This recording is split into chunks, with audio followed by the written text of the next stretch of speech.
Merci beaucoup, Monsieur le Ministre-Président, cher Tobias, pour ces mots et pour votre accueil aujourd'hui en Sarre. On est ici à moins de 2 heures de train de Paris et on se sent bien en Sarre dans notre coopération qui, vous l'avez rappelé, a été si importante pendant la crise que nous avons vécue, dont nous ne sommes malheureusement pas encore complètement sortis, même si les situations s'améliorent. Et je voulais être là aujourd'hui à votre invitation pour marquer cet esprit de coopération. Nous avons, vous l'avez dit, tout au long de ces mois, vous l'avez fait déjà avec ma prédécesseure Amélie de Montchalin, échangé très régulièrement, très souvent, avec une seule obsession, que même quand nous devions prendre des mesures difficiles, ça a parfois été le cas encore ces dernières semaines, nous devions restreindre au minimum la vie de nos frontaliers, laisser au maximum nos frontières ouvertes, la vie économique, sociale, humaine, continuer à se dérouler et prendre en compte toujours cette réalité frontalière, cette vie commune qu'on connaît ici en Sarre mieux qu'ailleurs et qu'on connaît bien sûr en France de l'autre côté de la frontière. Ça a été si important de garder cet esprit de coopération, même dans les moments les plus compliqués, car la question dans une amitié n'est pas de savoir s'il y a des crises ou pas, il y a des crises, et de savoir comment nous les surmontons ensemble. Et je veux vraiment vous remercier personnellement et le maire de Sarrebruck, toutes les équipes avec qui nous avons travaillé ici pour cet engagement et cet esprit européen permanent. Vous l'avez dit aussi, Monsieur le Ministre-Président, cher Tobias, le choix de l'Europe a parfois été difficile dans une période de crise, mais le choix de l'Europe a toujours été le bon.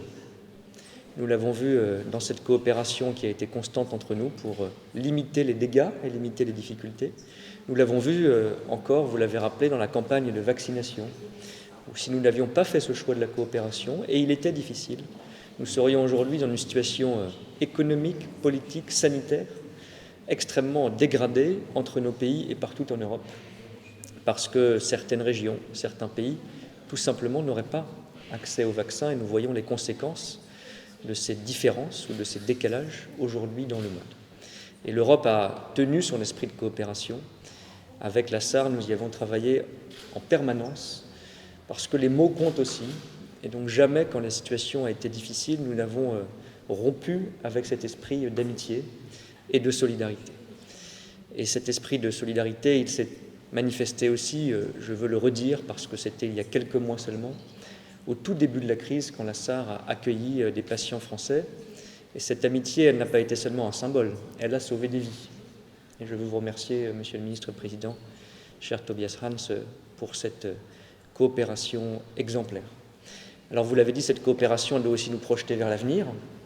Nous allons visiter plus qu'un symbole, là aussi une réalisation concrète, magnifique, dans quelques instants, dans le domaine de la sidérurgie, avec une grande entreprise qui sait ce que c'est que l'adaptation industrielle, la transformation, le verdissement des processus de production, et aussi qui incarne, Saarstahl, cette coopération avec la France par le rachat de sites qui permet de poursuivre un projet industriel commun, européen, de sauver, de préserver, de créer, je l'espère, des emplois dans les mois et les années qui viennent.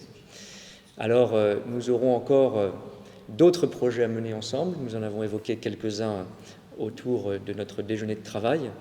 Et je veux là aussi saluer votre engagement exemplaire pour la culture et la langue qui cimente notre relation.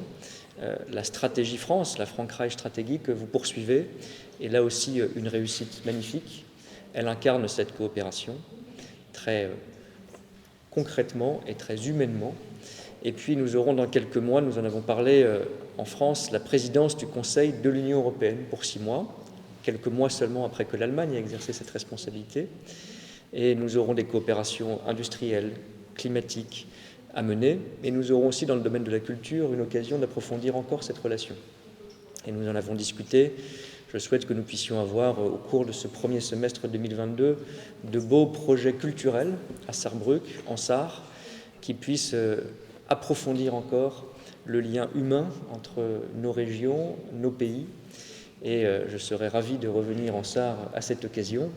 Et j'espère entre-temps de vous recevoir, cher Tobias, Monsieur le Ministre-Président, à Paris, pour poursuivre l'intégralité de nos projets numériques, climatique, économique, culturelle, parce que quand nous voulons faire face aux crises ensemble, c'est à la fin cette culture et ces liens humains qui nous réunissent et qui font qu'on fait le choix de la solidarité et pas le choix du repli. Vous l'avez incarné, notre coopération en témoigne. Je vous remercie encore de cet accueil et je veux redire aujourd'hui notre solidarité avec l'Allemagne.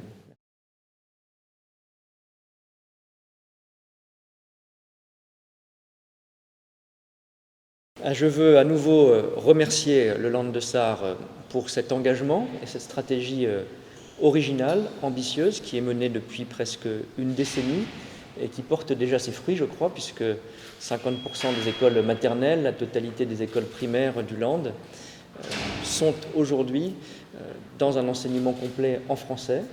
Et je crois que c'est un très bon projet parce qu'il resserre nos liens, il utilise notre richesse culturelle comme une force commune, et c'est aussi un projet de vision et de long terme, puisqu'il consiste à former une génération complète à une autre langue, qui, j'allais dire, est une langue étrangère, mais est en fait une langue de proximité, le français, et je crois qu'on voit la force d'un lien linguistique et culturel comme un atout économique, comme un atout politique, pour coopérer mieux. Et donc, je suis très heureux et très touché que cette Frankreich-Stratégie se poursuive, se développe, et je crois d'ailleurs aussi créer une émulation dans d'autres Länder d'Allemagne. Donc merci encore, Monsieur le Ministre-Président, pour cet engagement francophile, francophone, et j'espère que la prochaine fois, je pourrai moi-même célébrer la Frankreich-Stratégie en allemand, en ayant un peu progressé, ou raviver mon souvenir de la langue allemande que je maîtrisais, que je maîtrise malheureusement moins bien aujourd'hui. Merci beaucoup. Dankeschön.